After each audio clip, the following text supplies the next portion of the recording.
عن ابی ہریرہ رضی اللہ تعالیٰ عنہ قال قال رسول اللہ صلی اللہ علیہ وسلم اذا دخل رمضان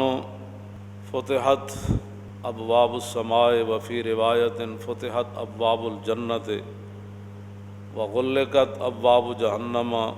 وسلسلت الشیاطین وفی روایت فتحت ابواب الرحمہ۔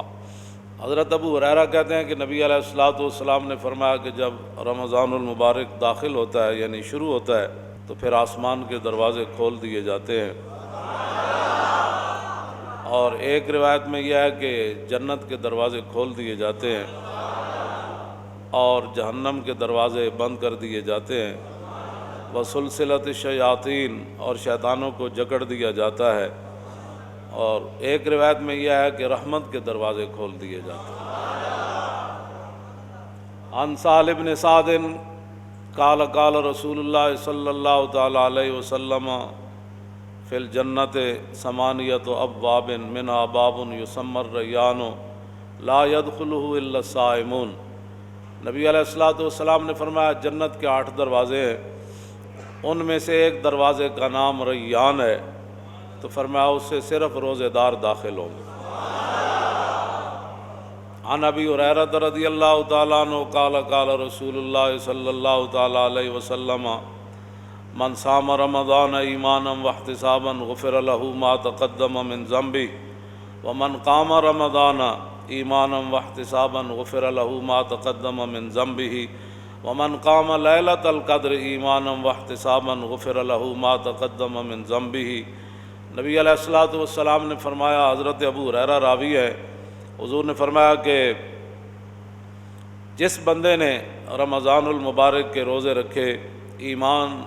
اور ثواب کی نیت سے، ریا سے پاک ہو کر، ریاکاری نہیں تھی اس میں، تو اس کے سابقہ تمام گناہوں کو معاف کر دیا جاتا ہے۔ اور نبی علیہ الصلوۃ والسلام نے فرمایا کہ جس آدمی نے نماز تراویح پڑھی یعنی رمضان المبارک کی راتوں کو قیام کیا، تو حضور نے فرمایا کہ ایمان اور ثواب کی نیت سے غفر له ما تقدم من ذنبه، اس کے بھی تمام گناہوں کو معاف کر دیا جاتا ہے۔ اور نبی علیہ الصلوۃ والسلام نے فرمایا من قام لیلۃ القدر ایمانا واحتسابا، اور حضور نے فرمایا کہ جس نے لیلۃ القدر کی رات قیام کیا یعنی اس کو زندہ کیا اور ساری رات وہ اللہ کے سامنے کھڑا رہا ایمان اور ثواب کی نیت سے، تو حضور نے فرمایا اس کے گناہوں کو بھی معاف کر دیا جاتا ہے۔ جو نبی علیہ الصلوۃ والسلام مبارک تقریر فرماتے تھے نا، انس بن مالک کہتے ہیں کہ کلما خطبنا رسول اللہ صلی اللہ تعالی علیہ وسلم الا قال لا ایمان لمن لا امانۃ له ولا دین لمن لا عہد له۔ انس بن مالک نے 10 سال ظاہر ہے حضور کی خدمت کی، تو کہتے ہیں میں نے حضور کا کوئی کم ہی ایسا خطبہ سنا ہوگا جس میں حضور نے تقریر سے پہلے یہ نہیں فرمایا لا ایمان لمن لا امانۃ له، فرمایا اس کا تو ایمان ہی نہیں جس کے اندر امانت داری نہیں ہے۔ کلمہ بہت کم ایسا کوئی خطبہ ہوگا جس خطبے کے شروع میں حضور نے یہ نہیں فرمایا کہ لا ایمان لمن لا امانۃ له، امانت وہ حکمرانوں کے پاس ہو، وہ مولویوں کے پاس ہو، حافظوں کے پاس ہو، وہ قاریوں کے پاس ہو، وہ محدثین کے پاس ہو، وہ صوفیوں کے پاس ہو، وہ غوثوں کے پاس ہو، وہ عوام کے پاس ہو، وہ باپ کے پاس ہو، وہ ماں کے پاس ہو، جس کے پاس بھی جو امانت ہے، یہ مراد نہیں ہے کہ صرف حکمران اس سے مراد ہے۔ ہاں، جو امانت اللہ نے، حضور نے فرمایا یہ بچے تمہارے لیے امانت ہے۔ چھوٹی عید کے خطبے میں حضور نے فرمایا کہ یہ اولاد جو ہے تمہاری امانت ہے تمہارے پاس۔ کیا مطلب؟ دین کی طرف لگانا، کل اس امانت کے بارے میں بھی تم سے پوچھا جائے گا۔ حضور نے فرمایا لا ایمان لمن لا امانۃ له، اس کا تو ایمان ہی نہیں جو امانت دار نہیں، ولا دین لمن لا عہد له، اور فرمایا جو وعدے کا پاسداری نہیں کرتا اس کا تو دین ہی کوئی نہیں۔ انجاب حضور کا خطبہ کیسے ہوتا، آگے ذرا تھوڑی سی میں تاکہ وضاحت اور کر دوں۔ عن جابر بن عبداللہ قال کان رسول اللہ صلی اللہ تعالی علیہ وسلم اذا خطب احمرت عیناہ وعلا صوت واشتدت غضبہ کانہ منذر جیش یقول سبحکم ومساکم۔ جابر بن عبداللہ کہتے ہیں کہ جب نبی علیہ الصلوۃ والسلام خطبہ ارشاد فرماتے، حضور تقریر فرماتے، تو حضور کی مبارک آنکھیں سرخ ہو جاتی، تقریر تو وہ ہوتی ہے۔ پھر اور کیا ہوتا، وَعَلَىٰ صَوْتُهُ، حضور کی آواز مزید بلند ہو جاتی، وَاشْتَدَّتْ غَضَبُهُ، حضور کا جاہ و جلال اس کے اندر اور اضافہ ہو جاتا، جیسا کہ نبی علیہ الصلوۃ والسلام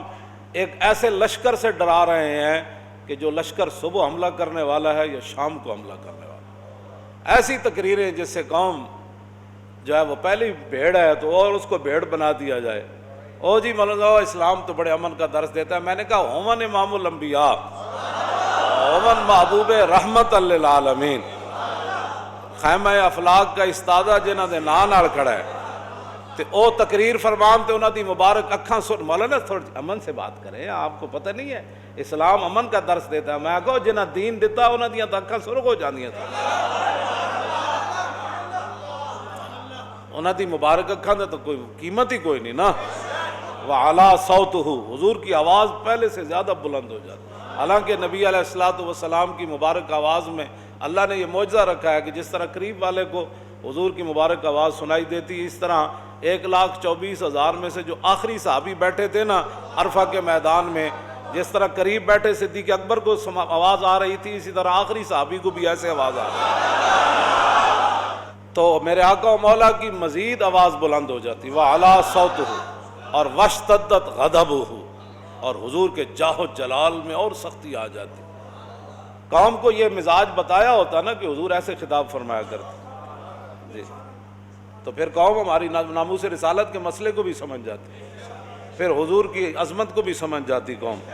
اور پھر رسول اللہ کی ختم نبوت کے مسئلے کو ایسے سمجھ جاتی کہ ایسے تلوار بھی کھڑی ہو